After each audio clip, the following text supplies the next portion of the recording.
Hello everyone, my self गौरव त्रिपाठी। मैंने NEET 2024 में currently 688 out of 720 marks score किए हैं। मैंने जूलॉजी में 180 आउट ऑफ 180 मार्क्स स्कोर किया है। बॉटनी में मैंने 175 आउट ऑफ 180 स्कोर किया है। फिजिक्स में मैंने 158 आउट ऑफ 180 स्कोर किया है और केमिस्ट्री में मैंने 175 आउट ऑफ 180 स्कोर किया है। मैंने अपने स्टेट बोर्ड एग्जाम्स में भी 96% के साथ ऑल ओवर स्टेट में 7th रैंक सिक्योर की थी। ये मेरा फर्स्ट ड्रॉप ईयर था। Throughout my NEET journey doctor Rishabh Chaubey sir ने मेरी बहुत ज्यादा हेल्प की थी। मैंने पूरी बॉटनी चाहे बोर्ड्स के लिए हो चाहे नीट के लिए हो, मैंने ऋषभ सर से ही पढ़ी थी। उन्होंने बहुत अच्छी तरीके से स्मूथली बॉटनी को मेरी कंप्लीट कराया था। कुछ चीजें जैसे मेरी वीक थी, जैसे प्लांट फिजियोलॉजी में मेरे को थोड़ा प्रॉब्लम हुआ करती थी क्योंकि इसमें बहुत सारे कॉन्सेप्ट रहते थे। तो सर ने बहुत अच्छी तरीके से उनको समझाया। डायग्रामेटिकली जो सर समझाते हैं वो बहुत पसंद है मेरे को, उनका वो अप्रोच जो डायग्रामेटिकली सर जो एनिमेटेड फॉर्म में जो हर चीजें बताते हैं वो बहुत देर तक मेरे हिसाब से माइंड में हमें रिमेम्बर रहती है, ताकि हम जब टेस्ट दे रहे हो या एग्जाम दे रहे हो अपना नीट का तो वो चीजें बहुत जल्दी क्लिक हो जाती है माइंड में। अगर वही हम थ्योरी उस चीज की रटे तो फिर वो बहुत ज्यादा हो जाता है क्योंकि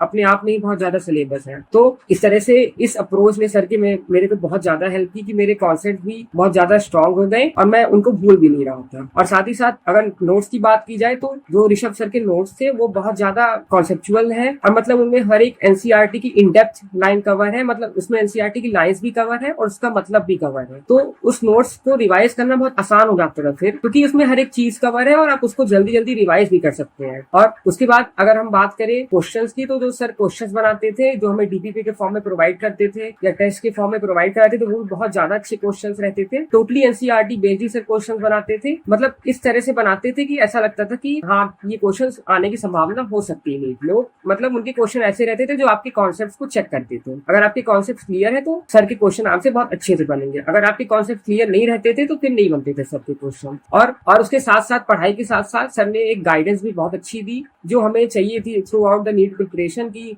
हमें किस चीज को कब करना है, किस चीज को कैसे मैनेज करना है। ये सब भी सर ने बहुत अच्छे से हम लोग को सिखाया था। जस्ट लाइक कि हमें कितना समय फिजिक्स को देना है, कितना समय केमिस्ट्री को देना है, कितना समय बॉटनी को देना है, कितना समय जूलॉजी को देना है, कितना समय बॉटनी को देना है। ये सब सर ने बताया कि आप इस तरह से पढ़ सकते हैं। सर ने खुद कहा था कि आपको मेरे सब्जेक्ट को बार बार पढ़ने की जरूरत नहीं है, आप वो टाइम फिजिक्स केमिस्ट्री में यूटिलाइज कर सकते हैं। मेरा सब्जेक्ट मैं आपको यहीं पे पूरा क्लियर कर दूंगा। और वो हुआ भी था क्योंकि सर बहुत धीमे धीमे पढ़ाते थे। कभी उन्होंने रश नहीं किया किसी चीज को। जो जितना कॉन्सेप्ट आते थे उसको पूरा अच्छी तरीके से इन डेप्थ समझाते थे और ये चीजें बहुत ज्यादा हेल्प की उनकी गाइडेंस के साथ साथ। और भी बहुत सारी लाइफ से रिलेटेड उन्होंने बहुत सारी चीजें हमें सिखाई जो हमेशा काम आने वाली है। एक पेपर तक ही सीमित नहीं होती कुछ चीजें ऐसी होती है जो आपको फ्यूचर में भी बहुत ज्यादा काम आती है, जो सर ने हमें सिखाई। और किसका क्या हमें करना है ये सब भी बहुत अच्छे से उन्होंने सिखाया। जिस तरह से मैंने बताया पहले भी कि हमें किस टाइम पे क्या पढ़ना है, ये तो हो गया। उसके बाद जब जैसे 2-3 महीने पहले बचे थे नीट के, तो उस टाइम पे हमें क्या करना है, क्योंकि उस टाइम पे थोड़ा सा पैनिक होता है क्योंकि एग्जाम का प्रेशर रहता है और बहुत क्लोज रहता है एग्जाम। तो उस समय थोड़ा सा हम लोग पैनिक कर जाते हैं। तो उस समय भी ऋषभ सर ने बहुत अच्छा गाइड किया, हमें कभी ऐसे होने नहीं दिया, परेशान नहीं होने दिया। उन्होंने चीजें बताई, बहुत अच्छी चीजें बताई कि आपको टेस्ट कर देना है, टेस्ट का एनालिसिस उन्होंने करना सिखाया। बहुत लोग तो जैसे हम लोग भी बहुत सारे लोग हैं जो टेस्ट देते हैं उसके एनालिसिस कभी नहीं करते हैं, तो हमें अपनी गलतियां पता ही नहीं चलती और फिर हम उसको रिपीट ही करते जाते हैं गलतियों को, हमारे मार्क्स कभी नहीं कटते हैं। सर ने बहुत अच्छे तरीका बताया था कि आप कैसे एनालिसिस करना है आपको पेपर का। उन्होंने पूरा एक वीडियो बनाया था डिटेल में कि आप फिजिक्स की कैसे एनालिसिस करेंगे, केमिस्ट्री की कैसे करेंगे, बॉटनी की कैसे करेंगे, जूलॉजी की कैसे करेंगे। और फिर उस क्वेश्चन जो आपसे नहीं बने हैं उन्हीं को बस लिखेंगे और उसमें आप देखेंगे कि आपसे कौन सी गलती हुई, ओमार फिल करने में दिक्कत हुई, कॉन्सेप्चुअल आपसे कोई मिस्टेक हुई, आपके कॉन्सेप्ट वीक थे, आप नहीं सोच पाए उस समय, तो उस एरिया में आपको वर्क करने की जरूरत है। ये सब हमें तभी पता चलेगा जब हम टेस्ट देके उसकी एनालिसिस करेंगे। तो ये टेस्ट वाला पॉइंट हो गया। टेस्ट में तो ऋषभ सर ने बहुत ज्यादा ही हेल्प की क्योंकि उनके जो पेपर रहते थे फुल लेंथ पेपर वो बहुत ज्यादा अच्छे रहते थे। मैंने खुद भी पर्सनली कई सारे पेपर उनके सॉल्व किए हैं। तो एक मतलब होता है ना कॉन्सेप्ट स्ट्रेंथनिंग वाला पेपर उनका रहता है, वो हमेशा से ही कॉन्सेप्ट स्ट्रॉन्ग में ही चेक करते हैं ऋषभ सर कि आपका कॉन्सेप्ट कैसा है। तो ये रहा है। और जो भूलना बहुत एक मतलब कॉमन बात है सबके लिए, सभी भूलते हैं। हमें कोई चीज बहुत ज्यादा देर तक याद नहीं रहेगी, हम उसका रिवीजन नहीं करेंगे तो मेरे हिसाब से रिवीजन बहुत ज्यादा इंपॉर्टेंट है। और जैसे कि सर की स्पेशलिटी भी रिवीजन ही है। सर बहुत अच्छा रिवीजन कराते हैं और जो उनके नोट्स रहते हैं उससे आप खुद पर्सनली भी बहुत अच्छे से रिवीजन कर सकते हैं। लास्ट टाइम मेरे को याद है, लास्ट टाइम उन्होंने हमारा पूरा फुल टर्म कोर्स में उन्होंने पूरा हमारा रिवीजन करा दिया था। उसके बाद जो सर ने एनसीईआरटी आयाम लाया था वो एक वरदान टाइप का था, क्योंकि नीट के 20-25 दिन पहले एक ऐसी सीरीज हमें मिली जिसमें पूरा NCERT in depth content cover है, उसमें क्वेश्चन भी सर ने प्रोवाइड कराए थे खुद के बनाए हुए। उसमें सर खुद बता रहे थे कौन सा असर्शन रीजन आना है,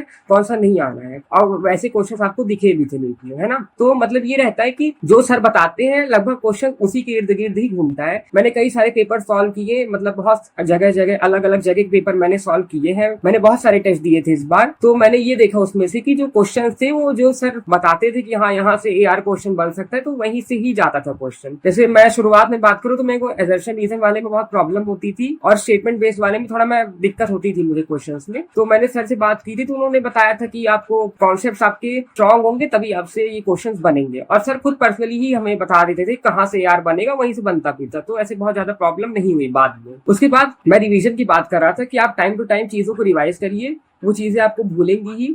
आप जिस टीचर से भी जहां से भी आप पढ़ रहे हैं उस नोट्स को आप कंटिन्यूअसली रिवाइज करिए, एक प्रॉपर शेड्यूल फॉलो करिए, एक प्रॉपर प्लानिंग आप पहले से ही बना लीजिए कि मैं किस तरह से मुझे करना है। माइंडसेट आपका बहुत इंपॉर्टेंट रोल प्ले करता है कि आप एक माइंडसेट बना लीजिए कि हाँ हमें अब एक अपनी एक सीट सिक्योर करनी है तो करनी ही है, चाहे कुछ भी हो जाए। बहुत सारे चैलेंजेस आएंगे आपकी लाइफ में, मेरे लाइफ में भी आए थे, और जो जितने लोग नीट निकाल रहे हैं सबके कहीं ना कहीं चैलेंजेस फेस करे ही हैं। तो आप लोग को भी फेस करना पड़ेगा, पर होगे उससे कोई दिक्कत नहीं है, आप फेस करिए उसको, खुशी खुशी प्रिपेयर करिए चीजों को, बहुत ज्यादा स्ट्रेस लेने की जरूरत नहीं है। माइंडसेट आपका एक बहुत बड़ा रोल प्ले करता है पूरी जर्नी में, क्योंकि अगर आप एक माइंडसेट पॉजिटिव रहेगा, एक अच्छा माइंडसेट आपका है, तो आप उसके उस चीज की तरफ इंक्लाइंड रहेंगे। अगर माइंडसेट आप थोड़ा सा गड़बड़ है कहीं ना कहीं तो चीजें करने में आपको प्रॉब्लम होगी, आप खुश नहीं रहेंगे उस चीजों से। तो मेरे हिसाब से आप खुशी खुशी पढ़ना चाहिए किसी चीज को भी, बहुत ज्यादा उसको स्ट्रेस में और बोझ की तरह उसको नहीं देखना चाहिए। अच्छा मतलब पढ़ना भी एक बहुत अच्छी चीज है, अगर आप उसमें इंटरेस्ट दिखाएंगे तो आपको बहुत इंटरेस्टिंग लगेगी वो भी। ऐसा नहीं कि पढ़ाई बोरिंग होती है, कुछ चीजें हाँ कभी कभी बोरिंग हो जाती है, पर टाइम टू टाइम वो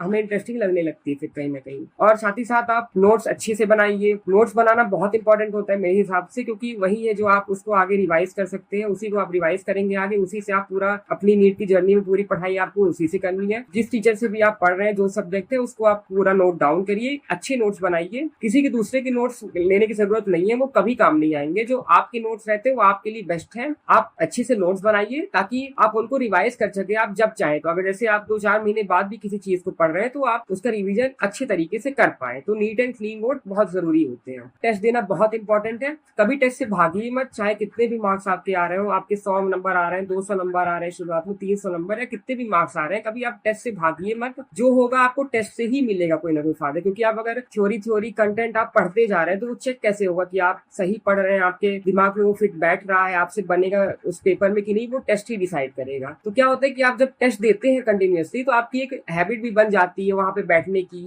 जो आपकी थोड़ा दिमाग वो भी खुलता है कि हाँ हमें क्वेश्चन कैसे अटेम्प्ट करना है। साथ ही साथ आपको टेस्ट से स्पीड पता चलेगी कि आप किस स्पीड में आप अपना पेपर कर पा रहे हैं, उस स्पीड में आप फिर वहां पे भी करेंगे। अगर आप अभी से अगर आप शुरुआत से ही स्पीड मेंटेन कर रहे हैं तो बहुत अच्छी बात है ये, क्योंकि स्पीड में बहुत ज्यादा प्रॉब्लम होगी आपको। कई क्वेश्चन बहुत ज्यादा लेंथी हो जाएंगे, तो कुछ मतलब बहुत जल्दी हो जाएंगे, तो तरह तरह के वैरायटी ऑफ क्वेश्चंस आते हैं, तो उसके लिए आपको पहले से प्रिपेयर होना पड़ेगा। जैसे मैं अपनी बात करूं तो जो मेरा फर्स्ट अटेम्प्ट था उसमें मेरे से यही गलती हुई थी कि मेरी स्पीड मेंटेन नहीं हो पाई थी, जिसके कारण मेरा फिजिक्स वाला पोर्शन छूट गया था लगभग पूरा ही। मैंने बहुत कम ही क्वेश्चन अटेम्प्ट कर पाए थे। तो फिर मैंने सोचा कि आप क्या कर सकते हैं इस बारे में। तो सर ने भी बताया कि आप टेस्ट ही कंटिन्यूअसली दीजिए, उसी से आपकी स्पीड मेंटेन होगी। कहीं ना कहीं मेरे कॉन्सेप्ट तो सारे स्ट्रॉन्ग थे पहले से भी, कोई दिक्कत नहीं थी कॉन्सेप्ट में, बस स्पीड में ही मेरे को दिक्कत थी। तो उसके लिए मैंने बहुत सारे टेस्ट दिए, मतलब 100-200 टेस्ट दिए अलग अलग जगह के। टाइमर लगा के आप टेस्ट दे सकते हैं, जिससे आपको अपनी एक्यूरेसी पता चलेगी कि आप कितने मिनट में फिजिक्स कर पा रहे हैं, कितने मिनट में बॉटनी, और कितने मिनट में जूलॉजी, कितने मिनट में केमिस्ट्री। तो ये सबका नॉलेज आपको तभी होगा जब आप टेस्ट देंगे। सर ने भी बहुत बार बोला है क्लासेस में कि आप बार बार टेस्ट दीजिए, उसी से आपको बहुत ज्यादा हेल्प होगी। साथ ही साथ अब हम बात कर सकते हैं कि रिसोर्सेज आपको बहुत ज्यादा मेरे हिसाब से लिमिटेड रखनी चाहिए। बहुत ज्यादा इधर उधर नहीं भागना है कि हमें ये बुक भी करनी है, ये बुक भी करनी है, ऐसा नहीं है। आप एक बुक को फॉलो करिए, चाहे वो कुछ भी हो, उसको आप बार बार करिए। जैसे सर ने कहते हैं कि आप उसको मल्टीपल टाइम्स करिए, आप उसको 10 बार करिए। 10 बुक को अलग अलग करने से अच्छा आप एक चीज को 10 बार करिए। सर भी ऐसे ही बोलते थे, तो मैंने भी वही किया था। मैं बॉटनी के लिए तो मैं स्पेसिफिकली कहूँ तो मैं बॉटनी के लिए कोई बुक यूज नहीं करता था सच, मैं सर के नोट्स ही रिवाइज करता था। और हाँ, मैंने एनसीईआरटी बहुत बार रीडिंग की है, तो आप भी ऐसे ही कर सकते हैं कि आप ये कर लीजिए और डीपीपी वगैरह कर लेंगे आप, तो सफिशिएंट होता है। बहुत ज्यादा आपको बुक करने की जरूरत नहीं है। या अगर आपको कोई ऐसा लग रहा है कि आपको कोई बुक करनी है तो आप एक ही बुक को करिए, फिर उससे ज्यादा आप मत भटकिए। ऐसे ही हर सब्जेक्ट में आप कर सकते हैं कि बहुत ज्यादा रिसोर्सेज को नहीं फैलाना है, ब्रॉड नहीं करना है, उसको लिमिटेड रखना है ताकि बहुत ज्यादा कंफ्यूजन ना हो। और बहुत एनसीईआरटी प्रिसाइज स्टडी करनी है, बहुत ज्यादा आपको कॉन्सेप्ट बाहर के नहीं पढ़ने हैं, जितना एनसीईआरटी में दिया है उतना उसी में आपको पढ़ना है। जूनियर्स हैं जो एग्जाम देने वाले हैं या अभी प्रिपरेशन स्टार्ट कर रहे हैं जो भी, तो मैं उनके लिए बस यही कहना चाहूंगा कि आप अच्छे से मेहनत करिए, सब अच्छा होगा। एक पॉजिटिव माइंडसेट और एक पॉजिटिव एटीट्यूड रखिए। आप जिस भी टीचर से पढ़ रहे हैं उसको ब्लाइंडली फॉलो करिए और आपकी एक सीट मेडिकल में सिक्योर है। Thank you.